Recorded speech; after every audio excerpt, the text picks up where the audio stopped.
Amazingly, the British intercepted a conversation between Hitler and a Japanese ambassador, where Hitler mentioned that the first attack was going to be a decoy and that they were really preparing for the second attack elsewhere. By this point, it was clear that Garbo's messages were now landing directly on Hitler's desk, and he was believing everything. Whenever Garbo told them about movement in the southeast, the Nazis would move the pin on their map.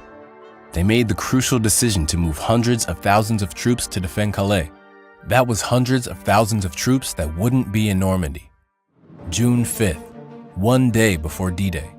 Although the German radio operators usually signed off at 11:30, Garbo insisted that tonight they should listen out for a message at 3 a.m. Big news was expected from one of his sub-agents. At 3 a.m., Garbo reported that vomit bags and rations had been handed out to soldiers. This could only mean one thing: the attack was about to happen. But hours went by and no response was received.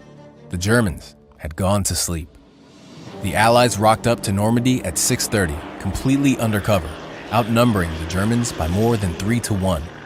It was a brutal day, but the Allies managed to secure their entrance into France, and over the next 6 weeks, continued piling troops, vehicles, and supplies in through the beaches of Normandy.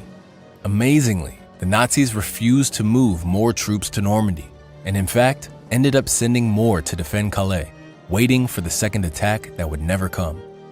Every letter, every detail, every lie, and every truth had bamboozled the Germans, and it allowed the Allies to recapture Europe and win the war.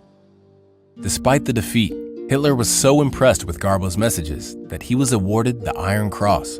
At the same time, Britain awarded him an OBE, making him the only person to receive war medals from both sides of the same war.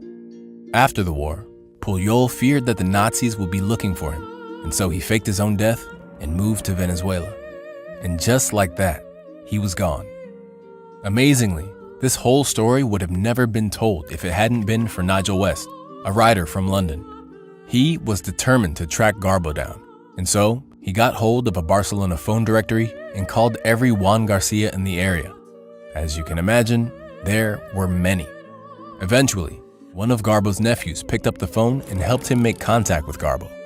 40 years had gone by, but after a lot of convincing, Garbo eventually agreed to come over to Europe, where he visited Normandy and realized just how many lives he had saved. Jo no volia lluitar amb les armes, però les armes són contràries a meu. Jo vaig fer la guerra i tinc l'orgull de dir que no vaig disparar un sol tiro. És que baix la meva consciència no hi ha cap mort.